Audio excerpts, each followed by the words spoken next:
আসলে বন্ধুরা কি বলবো, ভাষায় হারিয়ে ফেলেছি। মানে ভারত এমনভাবে হেরে যাবে প্রথম টেস্ট ম্যাচটা হয়তো কখনো কল্পনাও করিনি।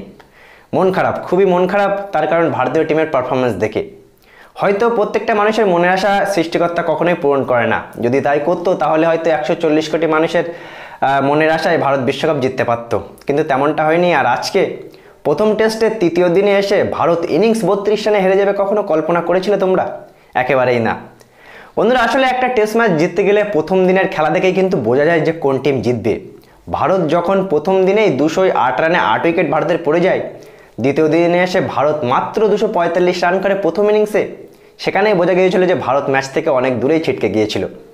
আমরা দেখতে পেলাম সাউথ আফ্রিকা ভারতের প্রথম ইনিংসে 245 রানের জবাবে সাউথ আফ্রিকা 408 রান করলো বন্ধুরা।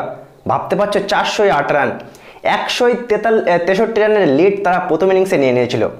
আজকে তৃতীয় দিনের শুরুতে যখন সাউথ আফ্রিকা 11 রানের লিড নিয়ে নিয়েছিল, তখন হয়তো আমরা ভেবেছিলাম যে সাউথ আফ্রিকা 50-60 রান লিড নিতে পারে, বা ভারতীয় বোলাররা প্রথম সেশনে যদি ভালো বোলিং করে হয়তো সাউথ আফ্রিকাকে কম রানের লিডে আটকাতে পারবে।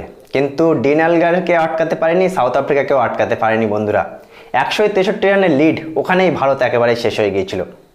163 রানের ওই লিড ভারত কবে করে আবার সাউথ আফ্রিকাকে টার্গেট দেবে, এমনটা কিন্তু হয়নি। ভারত দ্বিতীয় ইনিংসেও একেবারেই বন্ধুরা যা তাইভাবে আউট হয়ে গেল, অল আউট হয়ে গেল। ওই 163 রানটাও ভারত কিন্তু তুলতে পারেনি, 32 রান কম করেছে তার থেকেও। আমরা কি দেখতে পেলাম এই টেস্ট ম্যাচে? প্রথম সেশনে যেমন KL রাহুলকে কেউ সাপোর্ট করেনি, 100 রান করেও একেবারে শেষ পর্যন্ত খেলেছিল, সে ভালো খেলছিল, তার একটা সাপোর্টের দরকার ছিল।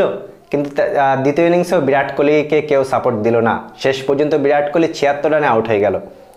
বন্ধুরা এমন খারাপ ব্যাটিং কখনোই কল্পনা করিনি। সাউথ আফ্রিকা যেমনটা বোলিং করেছে, বার্গার এসে উইকেট নিয়ে নিচ্ছে বন্ধুরা। প্রথম ইনিংসে 3 উইকেট পেলো, এই ইনিংসে 4 উইকেট পেলো।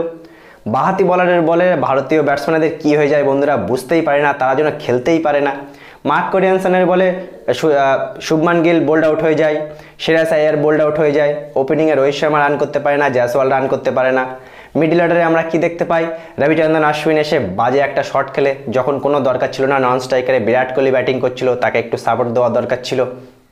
ওভারঅল বন্ধুরা ব্যাটিং পারফরমেন্স বা জাসপ্রীত বুমরা মোহাম্মদ সিরাজের কাছ থেকে যেমনটা আশা করেছিলাম ঠিক তেমনটা পারফরমেন্স দিতে পারেনি। বাঁহাতি বলার বার্গার এসে আমাদেরকে কিন্তু একেবারে পিৎজা করে ছেড়ে দিল। হ্যাঁ কী বলবো বুঝতে পারছি না, সত্যি মনটা খারাপ। তার কারণ তৃতীয় দিনে এসে ভারত ইনিংসে ম্যাচ হেরে যাবে। মিনিমাম ভেবেছিলাম যে পঞ্চম দিন পর্যন্ত খেলা যাবে, কিন্তু তৃতীয় দিনে এসেও ভারত প্রায় 1 সেশন আগেই অল আউট হয়ে গেল। সত্যি খুবই খারাপ লাগছে যে ভারতীয় ব্যাটিং লাইন আপের উপরে এতটা ভরসা আমাদের ছিল যে ভারতীয় ব্যাটিং লাইন আপ এত ভালো করে। সত্যি কথা বলতে একটা কথা না বলতে নয় বন্ধুরা, আজকে কিন্তু 3 নম্বর পজিশনে চেতেশ্বর পূজারার কথা সবার মনে পড়ছে। চেতেশ্বর পূজারা কিন্তু আমাদের অনেক ম্যাচ বাঁচিয়েছে। শুভমান গিল না জানে কবে রান করবে বন্ধুরা, টেস্ট ম্যাচে রান করতেই পারছে না, রোহিত শর্মা রান করতে পারছে না। কিন্তু টেস্ট ম্যাচ তো আমরা অনেক বাজেভাবে হেরে গিয়েছি, আমাদের অনেক কাজ করতে হবে সাউথ আফ্রিকার মাটিতে টেস্ট সিরিজ জিততে গেলে। কিন্তু একটা কথা তোমাদেরকে বলে রাখি, তোমরা কিন্তু রোহিত শর্মাকে গালাগালি দেবে না একা, তার কারণ পুরো টিম কিন্তু খারাপ খেলেছে। রোহিত শর্মা একা খারাপ খেলেনি, টিম খারাপ খেলেছে। সুতরাং রোহিতকে নিয়ে বাজে কথা না বলে পুরো টিমকে নিয়ে আলোচনা করা উচিত। সত্যি বলতে খারাপ লাগছে বন্ধুরা, কখনোই আশা করিনি এমনটা হবে, ভারত এত তাড়াতাড়ি হেরে যাবে বা এত বাজে ব্যাটিং করবে ভারত, যে কারণে আজকে ইনিংস 32 রানে ভারত হেরে যাবে ভাবতেই পারছি না।